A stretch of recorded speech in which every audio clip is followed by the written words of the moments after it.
Ukweli TV Kenya, imara katika imani.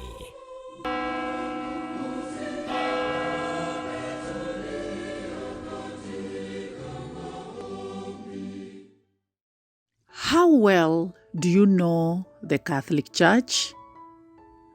Ukweli TV Kenya welcomes you to a special program series, Know Your Church, every Sunday at 8 p.m. This Sunday, 10th January 2021, we talk about the recent resignation of the Archbishop of the Catholic Archdiocese of Nairobi. Did John Cardinal Njue resign, retire, or both? Did he also retire or resign as a cardinal? Listen to Reverend Father Dr. Martin Owuor, Director of the Institute of Canon Law at the Catholic University of Eastern Africa, QUER, shedding light on the resignation and retirement of a Catholic bishop. Know Your Church, only on Ukweli TV Kenya at 8 p.m. Hello and welcome to the show, Know Your Church. This is a show that will look at issues in the Catholic Church, the questions in the Catholic Church, and we want elaborations, we want to understand. So we invite special guests, experts, people in the know of the Catholic faith to help us with the elaborations. And today I'm privileged to host Reverend Dr. Martin Owuor. He is the director of the Institute of Canon Law at the Catholic University of Eastern Africa. And in today's show, we have a special edition where we look at the recent resignation of John Cardinal Njue. I'm your host, Dr. Lydia Radoli. Thank you very much, Reverend Dr. Martin. It's a pleasure to have you on the show today. Thank you so much, Dr. Lydia. And hello to all viewers. Could you kindly let the viewers know who you are, where you are at? Dr. Lydia, I'm pleased to introduce myself. I'm, as you said, Reverend Dr. John Martin Owuor. I'm a religious missionary priest from Sons of St. Anne Community. As per my training, academic training, I'm a church lawyer, canon lawyer.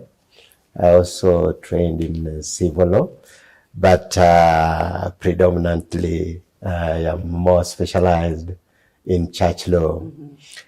I've been serving the Catholic University from 2009, and currently I'm the director of the Institute of Canon Law. And maybe just to tell you a little more about this beautiful Institute of Canon Law. This is a robust school where we train priests, we train sisters, we train laypersons through a variety of programs. We have a licentiate program of canon law where we offer pontifical degrees. We also offer diploma program in matrimonial and procedural law. We also offer a certificate program for parish collaborators. So we have everybody covered. But probably just to explain a little more, what do we train people in canon law? Canon law. Yeah. Usually, this is a very wonderful discipline in the church, actually. It deals with giving proper understanding of the organizational structure of the Catholic Church. And we teach about the discipline of the church in all dimensions, discipline regarding priestly ministry, regarding the status of a lay Christian faithful, regarding the life of consecrated persons in the church.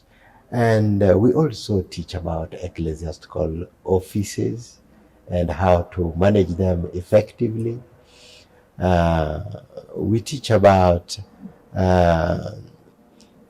settlement of disputes and addressing various cases. So we train advocates, we train people who can become judges in the diocesan or ecclesiastical tribunals. And so many other aspects of the life of the church, like formation of priests and formation of consecrated persons, and how to run and manage matters to do with the religious institutes or a foundation of new institutes. We train them in writing constitutions, statutes, and we offer advices in diverse areas of the life of the church. And to tell you something, in the past, most bishops and religious superiors were sending candidates to be trained in church law in Rome or in other universities in Europe and in North America. But today, I'm glad and proud to tell you that at the Catholic University, we have fundamentally the best school in Africa of canon law. We are receiving students from all over Africa. We are from Nigeria, from Botswana, South Africa, Malawi, Nigeria, the Sudan. Wherever you mention, we have nationalities, diverse nationalities.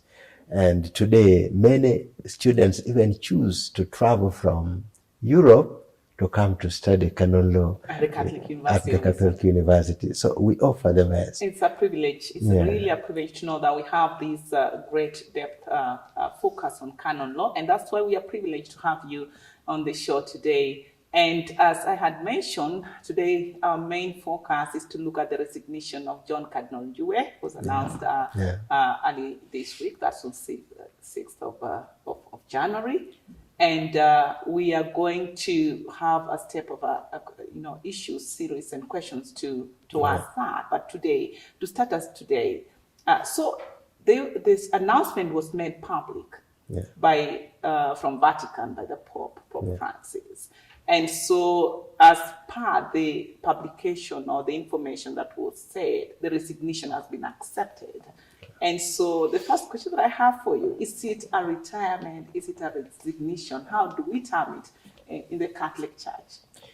Well, that's a good question. And I think it is a matter which has been confusing, not only the Christian faithful, but also the general public. And it would be good that we make it, we shed some light on it. Well, within church law, we speak about a resignation of a diocesan bishop. And not actually, we don't talk about retirement, but we talk about it loosely. However, we shall come to that and explain a little more. Now, what is actually resignation all about? Resignation must be understood in a very positive way.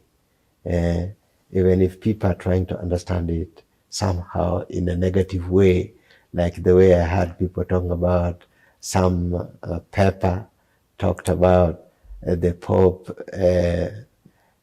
succumbs to pressure and resigns. It is not about that. Resignation is a normal process within the Catholic Church that when a diocesan bishop reaches the age of 75, the law provides that he makes a request to the Pope to receive his resignation. And there's a lot of wisdom in that.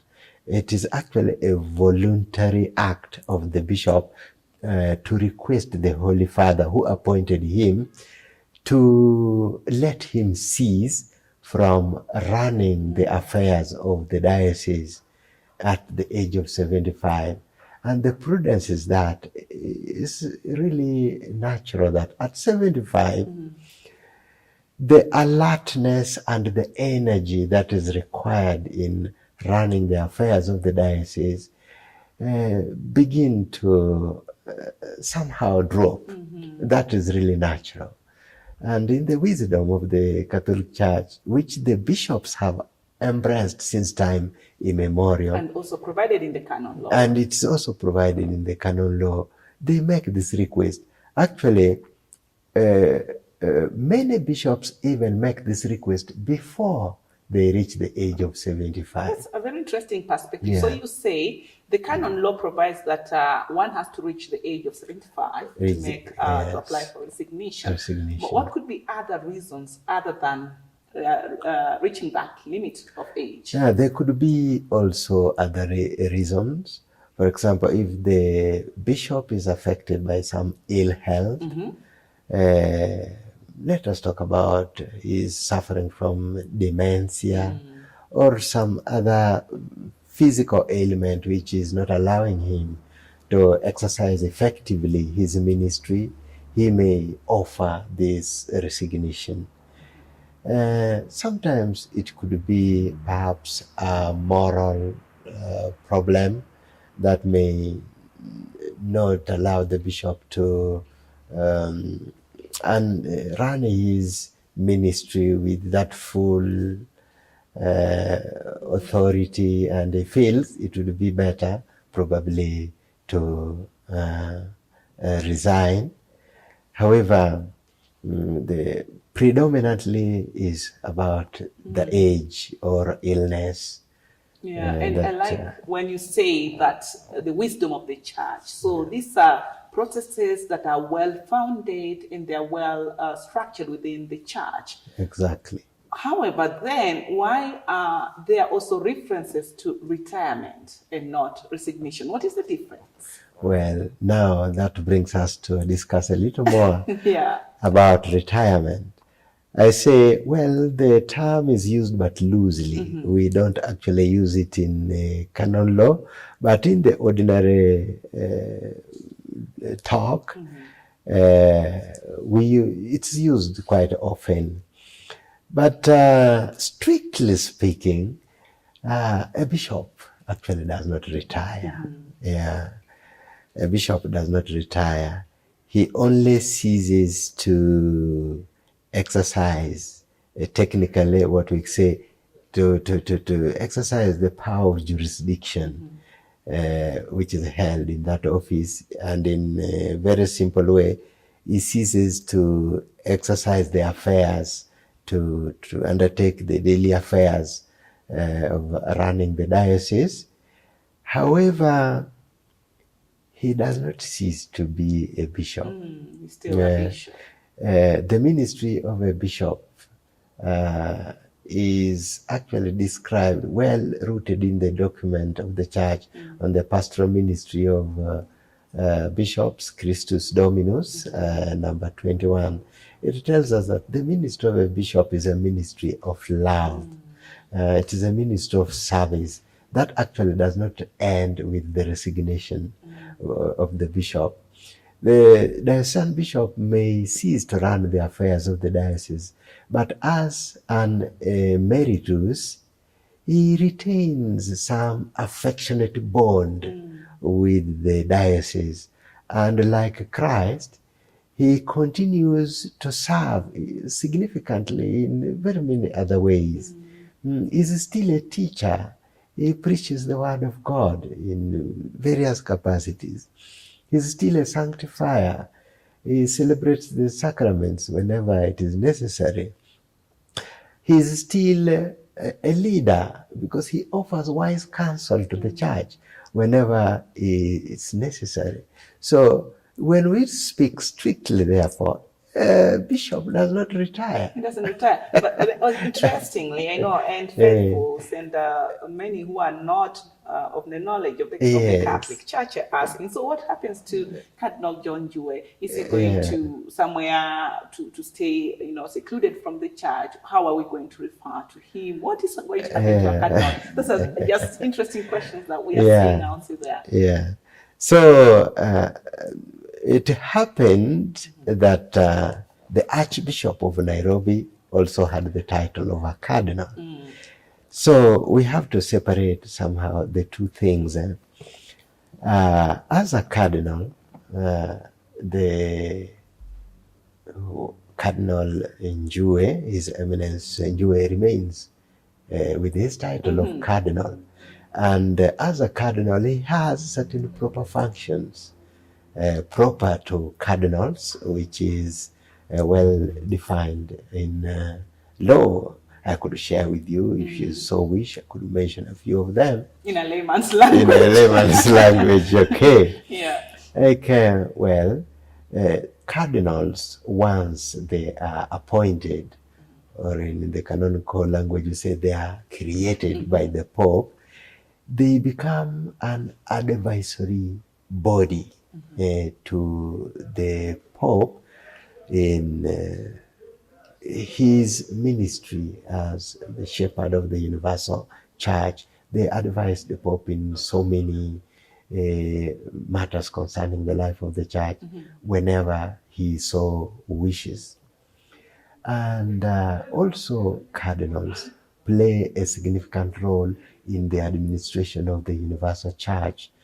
Mainly the Pope appoints them as heads of the departments of the Holy See, which we usually call congregations. Cardinals usually head them, we call them prefects of such congregations. And there's a fundamental function of cardinals, that is, they fulfill the interim governance of the Holy See when the see of the Roman pontiff falls vacant.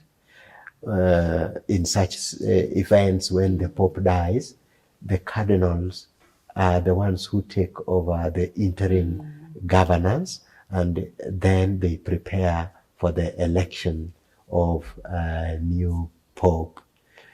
And besides those functions that I have mentioned, cardinals are also usually appointed by the Holy Father to be pastors of the particular churches as bishops.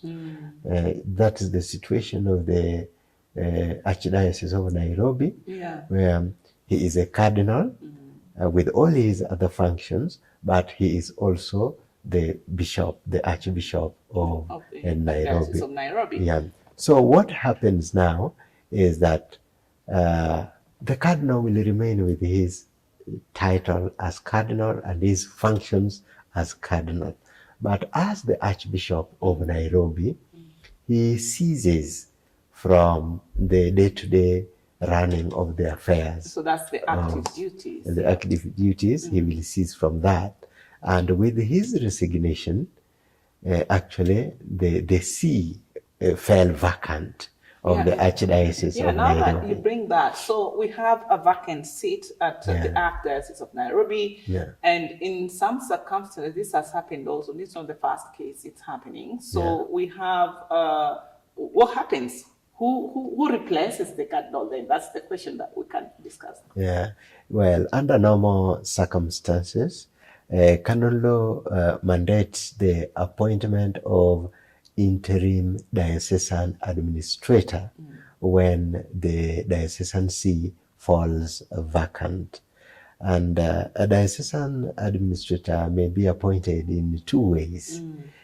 The law provides that there's a body of priests, which is usually known as the College of Consultors.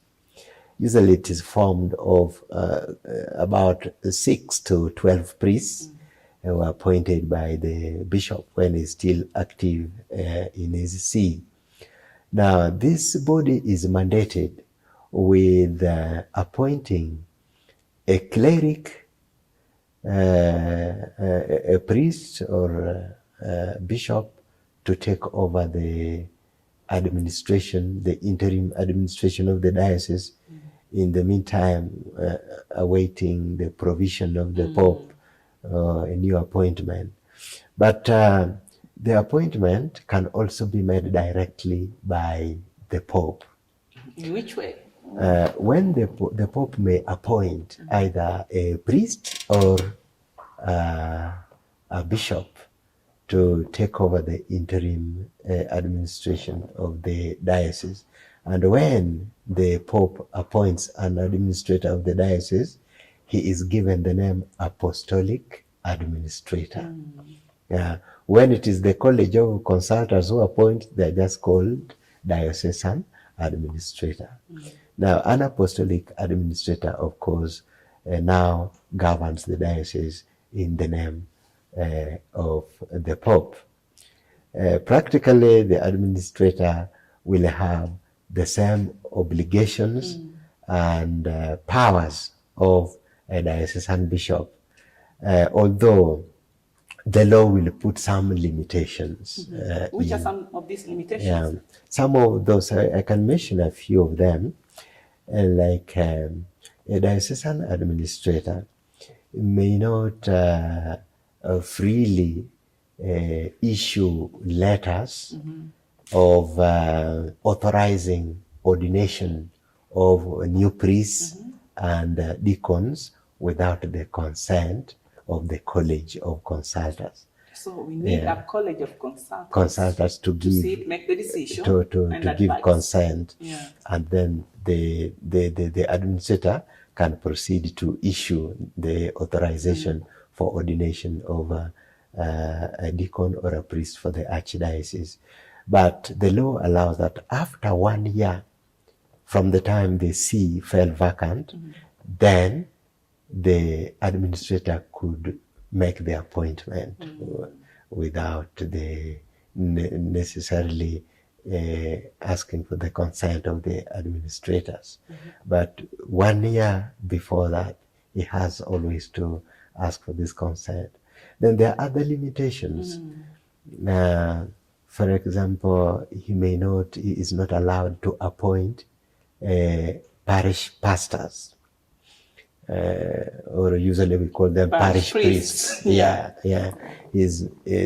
administrator may not appoint parish pastors within the 1 year from the time the see fell vacant. There are other things like he may not also dismiss judicial vicars. A judicial vicar is an officer who is appointed by the bishop to help in the administration of justice in a diocese. So even when the see falls vacant, a judicial vicar remains until the new bishop will make a new provision. So the diocesan administrator cannot dismiss a judicial vicar and the adjunct judicial vicar. There are those kind of limitations about also granting incardination of new priests or excardination of priests. He may not do that immediately. So there are those limitations. So those limitations. However, in the case of the Archdiocese of Nairobi, then the Holy Father has already appointed Bishop David Kamau to sit in as an administrator of the Archdiocese. The Apostolic Administrator. Administrator of the Archdiocese. Now, the question then is, why appoint an auxiliary administrator rather than an archbishop? Now Bishop Kamau has been the auxiliary bishop of the Archdiocese of Nairobi. So there are some technicalities when we talk about the position of the auxiliary bishop. He is a bishop who is appointed in a diocese upon the request of the sitting diocesan bishop, usually to assist in the vast pastoral ministry, especially which requires the ministry of a bishop. And auxiliary bishop does not have the right to take over the diocese upon when the diocese falls vacant. That would be a prerogative of a coadjutor bishop. A coadjutor bishop is one who is appointed in a diocese with the right to take over the diocesan see when it falls vacant. But that is not with the auxiliary bishop. So in this case of Bishop David Kamau, he couldn't take over, he couldn't become the Archbishop of the Archdiocese of Nairobi. And that's why the Pope has appointed him as Apostolic Administrator, pending the appointment of a new Archbishop. But there is nothing which prohibits the Holy Father in probably naming him one day as the Archbishop. Exactly. The the excitement right now is in the questions and anxiety is like, when as Diocese of Nairobi, for how long are we going to wait, or how soon are we going to wait before we get another cardinal? That is an interesting one. Some people are just sitting, the fools are praying already, and they want to know, when are we going to have the next cardinal? Well, about having we don't speak about the next cardinal, but the next archbishop. When are we having the next archbishop? It is a question that we can only leave it to the Holy Father. It is in the mind of the Holy Father. It is his prerogative. It is within his own time, his own choosing, when we can have a new archbishop. But we hope it won't be too long, so we keep praying. Understanding the Catholic Church and how it operates, we know that structures are in place. We have maybe people who are already, could already qualify. But at this point, do we even know if there are kind of people, or at least that is prepared already somewhere? Even that one is very interesting. People may speculate many things. Well, ordinarily speaking, there is a mechanism that the Holy Father uses in order to appoint new bishops when the see is vacant. And this mechanism is always so confidential, but the only thing which is clear in canon law is that, which we could take as one of the preliminary mechanisms, is that diocesan bishops during their active see, they are required to prepare a list of priests who would they judge suitable for this office, probably about 5 or so. And they are required to update this list at least every 3 years. And so that when the see falls vacant, probably that would be the first preliminary place. But that is not binding to the Holy Father. We know also that within the nation we have like the Apostolic Nuncio, who may, while as representing the Holy Father in our country, has a fundamental role in moments like this, in probably carrying out the search. We do not know how he does it, but we know that it is sub segreto. Please say that again, sub segreto, which means top secret? Top secret, top secret. We do not know about it. Not privy to anyone. It's really not privy to anyone, but what we are aware of, that there might be a kind of a search on suitable candidates to this position.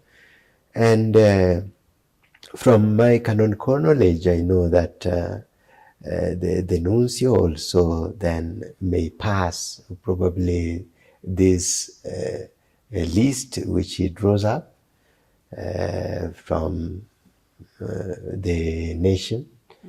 He passes that list to the proper department at the Holy See, which generally should be the congregation for bishops or other congregations who will look at the list and may pass it to the Holy Father to look at it and to make his decisions. So, an interesting question. So, what is happening right now? Are we? Can we say or assume that the clergy are trying or campaigning, like what we see in the political scenario? What is the scenario in the church? Perhaps, in the tradition of the church, we do not have campaigns of any nature. Just as I told you, this remains a very confidential matter. It is not known even to the candidates, those who might be, whose names are being searched. They may not have any idea of whatever is happening. But at least you know from the canon law, we know the steps to, what are the steps to the steps may be there for the appointing of finding a candidate, but to tell you the truth, we entirely leave it to the judgment of the Holy Father. I could only say this whole process remains with the Holy Father. About what goes on in between, we know that the Holy Father uses some instruments, one of which I have already mentioned to you, that the bishop, the assistant bishop, during his activity may have a list which he draws up, and the Holy Father may consult with the bishops of the ecclesiastical province, may consult with the bishops of the conference, but then we leave the entire prerogative to him. To come back again to John Cardinal Njue. So you've talked about how he's going to maintain his title, but then where is he going to be, and what role significantly is he going to play as a resigned cardinal to the entire Catholic Church in Kenya? Well, as Bishop, Archbishop Emeritus of the Archdiocese of Nairobi, I believe that the Archdiocese has structures on in terms of residence, where perhaps the Bishop Emeritus may reside while undertaking his other service to the church. As we said, I may not immediately tell you the Archbishop is going to do this or that, but as I told you, that is a ministry of love. He will continue serving the church in so many ways. The only thing which he has done now is that he has ceased from active ministry as a diocesan bishop, but he will still serve the church in so many ways. And for him as a cardinal, he may be assigned by the Holy Father to many other services, be it within Kenya itself, within Africa, or at the Holy See. The Holy Father is free still to ask services of the cardinal in many ways, because he's still an active cardinal. Very, very insightful what you discuss here with us on canon law. And maybe just to wind up this discussion, Reverend Dr. Martin, could you maybe in a very short or summarized way tell us about the significance of the canon law to the church and how it helps us to understand such issues as what we discussed today? Canon law is a very important discipline in the life of the church, and canon law is a body of rules that practically regulate the public life of the church. Now, when we take it that way, we can equate it with also the law of a nation. So it is the law which provides all the procedures within the church, how the church may be able to achieve its goals. You can't work without structures. You can't work without procedures. There should be a body of rules that regulate every dimension of the life of the church, so that the church may be able to achieve its her goals. And we know that the ultimate goal of the church is the salvation of souls. So we need the law to help us in regulating all these structures. So the law is useful also in helping us to understand what are our rights in the church, what are our obligations in the church. Without the law, we wouldn't know that. We would be moving in a confused manner. Right. But canonical discipline, especially today, is very, very useful, that people are becoming more enlightened, more educated. They are able to know what are their obligations within the church, and what are their rights, and what are the procedures which are in place. So canon law is very educative, it's very enlightening. You can see even the way your face lighted up just talking about canon law. But Reverend Dr. Martin, has been a pleasure to have you on this show, and also to help us to elaborate on the resignation of John Cardinal Njue. And of course, we hope that we'll have again a time to speak on other issues that are concerned of the church. That would be my pleasure. Know your church. That's a pleasure. And we are always ready to make our contribution. And that's why I make a big appeal really to the Christian faithful, to the bishops, to religious superiors, really to send more students to the School of Canon Law at Quare, because today more than ever, the church needs to know herself better. We want to know how we do things more effectively. We want to know procedures. We want to know how to settle disputes, to address issues in an informed manner. And when we have more canonists, we have a better church. You have a better church. You cannot say that. That is well said. Thank you, viewers, for having joined me on this show, Know Your Church. I've been having a very fruitful discussion with Reverend Dr. John Martin Award from the Institute of Canon Law at the Catholic University of Eastern Africa. My name is Dr. Lydia Radoli. I've been your host. Until next time, stay tuned.